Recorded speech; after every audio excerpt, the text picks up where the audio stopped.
It is time for the papers. Yes. Good morning and thank you for joining us. Let's let you guys know what you'll be finding as you take one or two of these this morning. Where do we start from this morning? We have the Nation newspaper this morning, and today is Wednesday, May 25th. Oh my goodness. I just realized I have the wrong headline there. Okay. Yeah, it's May 25th. 25th. Thursday, May 25th. And now I have the correct headline. Thank you very much. We're starting with the Punch. Countdown to handover. FEC holds last session.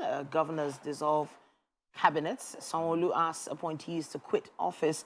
Ganduje hands over documents to governor-elect. Yes. And that's the major headline on the cover. Now, there is a story here. A salute to the outgoing president of the Federal Republic of Nigeria. That, of course, starts right there on the cover. And it is signed by the High Chief Government, Oweziede Ekpemo to Polo. Yeah. There in the bottom right of the paper. There's quite a lot more you can find if you decide to pick up a cover of the Punch. All right, let's move on now to this day newspaper. I think it's going to piggyback off of the Punch newspaper. This day, big headline here. Buhari finishes strong, seeks support for APC. Tinubu declares he has difficulty coping with official pressure. We talked about this yesterday. Yes. It made social media rounds as he talked about even Niger supporting him after the presidency and everything. Got everybody talking. Charges security agencies not to relent in protecting citizens and keenly awaits tending his cattle in Daura. That's very modest. That's very unique. And also at the top of this day newspaper is presidency. Tinubu will get seamless handover ceremony. Aso Rock emptied already.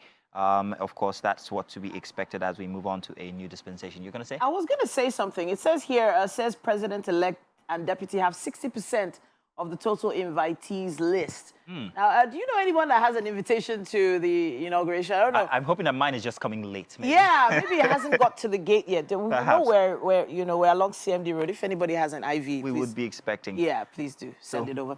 That would be an interesting event to attend, though. Yes, indeed. Yeah. We also have quite a few other headlines here, but we're going to move on to the Guardian newspaper. It says here, MPC shuns bleeding economy, raises interest rate to 18.5%. Interest rate, goodness me. At the top here, it has an article with Buhari's fragile pieces. It says here, an economic scorecard full of trauma, starting there on the cover and wrapping up on page 12. Buhari retains cabinet till May 29th, seeks Senate approval for judgment debts, and Naira faces downside risks, slumps to 760 Naira to the dollar at the black market. Now, that's very interesting because I would think up until today that there wasn't any black market anymore since all the BDCs and everybody have been regulated thus far. But to hear that there's still a black market rate of 760 is a bit confusing for me. But, well... there is... I've actually been monitoring that market myself, but there's more information on the business pages of The Guardian if you need it. It says here, on speakership, Gbajabiamila Wase clash as Ugo Chinyere, 62 others, okay, Abbas and Kalu. Page 3 has more on that. And the concerns as Buhari allegedly waives 70 billion Naira spectrum fee for telcos. That's what we have on the cover of The Guardian. So I think this might be our final paper for today. Let's move on now to the Nation newspaper. Nation newspaper has this as its front headline. We borrowed for projects to create wealth, says Buhari. President speaks on debt burden. Second Niger Bridge Road offices inaugurated. Great. Grand. Biden teams for Tinubu's inauguration. And this very interesting one.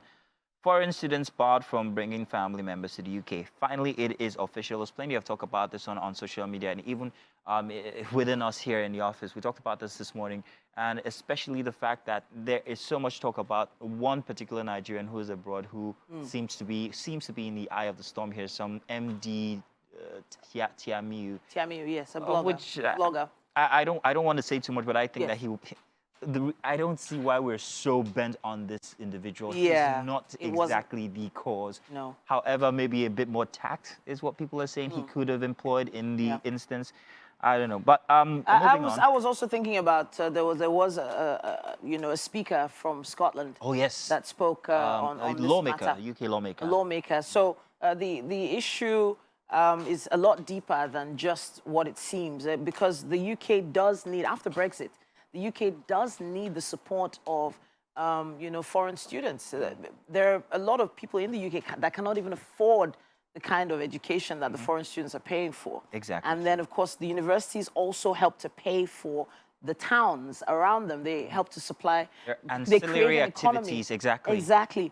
So the students themselves bring their own wealth with them. And in the end, if we don't think about other countries as well, also going through similar situations. There's a lot of Indians all over the world. There are a lot of Lebanese people all over the world. It's even said that you can't go to any country in the world without seeing a Lebanese man.